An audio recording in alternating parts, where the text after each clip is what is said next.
प्रिय भावकों, जय श्री कृष्ण। पिछले एपिसोड में हमने ये बताया था कि राशियाँ 3 प्रकार की होती हैं, लघु, सम और दीर्घ।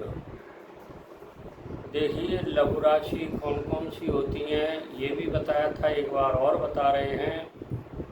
लघु राशि होती है मेष, वृष, कुंभ और मीन, यानी शुरू की 2 राशि और बाद की 2 राशि ये लघु राशि होती हैं। और सम राशि होती हैं मिथुन, कर्क, धनु और मकर। दीर्घ राशि होती हैं सिंह, कन्या, तुला और वृश्चिक। इस प्रकार ज्योतिष में राशियों का वर्गीकरण किया गया है।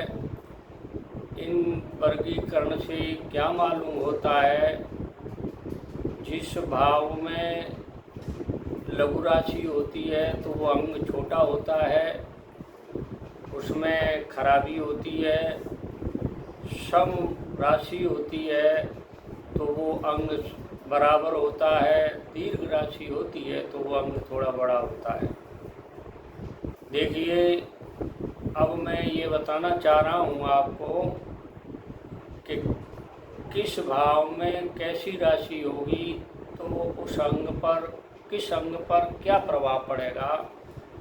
देखिए, पहले भाव का जो मस्तिष्क का भाव कहा जाता है, अगर इसमें लघु राशि होगी तो मस्तक छोटा होगा, सम राशि होगी तो मस्तक बराबर होगा, दीर्घ राशि होगी तो मस्तक कुछ अनुपात से बड़ा होगा। अब देखिए, दूसरा भाव है दाहिनी आँख का। अगर इसमें लघु राशि होगी तो आँख दाहिनी छोटी होगी, सम होगी, बराबर होगी, और दीर्घ राशि होगी तो एक आँख बड़ी होगी। इसी तरह द्वादश भाव भी बाईं आँख का कारक होता है, बाईं आँख उससे देखी जाती है। द्वादश भाव में अगर लघु राशि होगी तो बाईं आँख छोटी होगी, सम होगी तो बराबर होंगी, और दीर्घ होगी तो एक आँख एक छोटी एक बड़ी हो सकती है।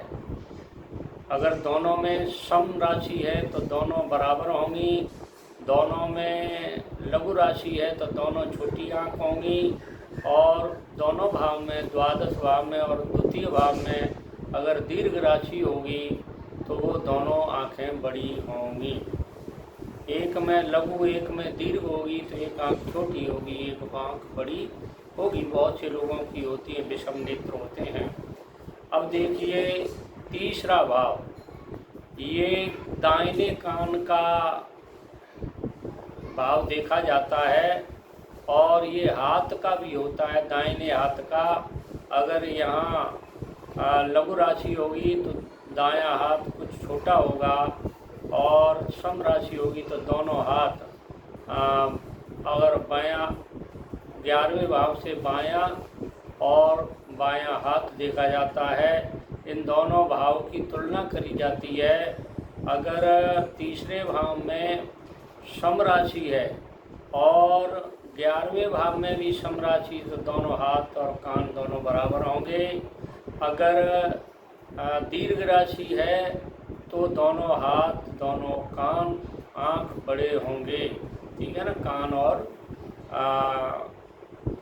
हाथ दोनों बड़े होंगे।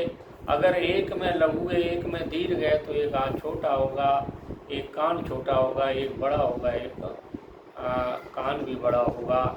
इस तरह से इसका निर्धारण किया जाता है। इसी तरह से चौथे भाव में और 10वें भाव में, ये हृदय का होता है। चौथा हृदय तो एक ही होता है शरीर के अंदर, तो ये चौथे भाव से भी हृदय का भाव जाना जाता है, और 10वें भाव से भी हृदय का भाव जाना जाता है। इन दोनों भावों में अगर सम राशि हुई तो हृदय बराबर होगा, अगर लघु राशि हुई तो दिल छोटा होगा उसका, कहते हैं उसका दिल छोटा है, और दीर्घ राशि हुई तो दिल बड़ा होगा। ठीक है ना, दिल भी छोटे बड़े होते हैं डॉक्टर के अनुसार। अब देखिए 5वां भाव है पेट का और 9वां भाव भी पेट का है। तो जिसका 9वें और 5वें भाव में अगर लघु राशि होगी तो पेट छोटा होगा, सम राशि होगी तो पेट बराबर होगा और दीर्घ राशि हुई तो पेट बड़ा होगा। 7वां भाव है कमर का और मूत्राशय का। अगर यहाँ सम राशि हुई तो कमर छोटी होगी, लघु राशि होगी तो मतलब छोटी होगी, सम राशि होगी तो बराबर होगी, दीर्घ राशि कमर चौड़ी होगी। और मूत्राशय का भी इसी हिसाब से ज्ञान किया जाता है। 8वां भाव है इंद्री का और पैर का। पाँव मतलब पर पैर जो होते हैं उनका है, पंजा। तो यहाँ लघु राशि होगी तो इंद्री छोटी होगी, पैर छोटा होगा, और सम राशि होगी तो बराबर पैर होगा, इंद्री बराबर होगी। अगर दीर्घ राशि हुई तो इंद्री और पैर दोनों बड़े होंगे। इस प्रकार से मैंने आपको इसके बारे में जानकारी दी। हमारे चैनल को सब्सक्राइब करें ताकि आपको नई से नई जानकारी मिल सके। शेयर करें, लाइक करें। जय श्री कृष्ण।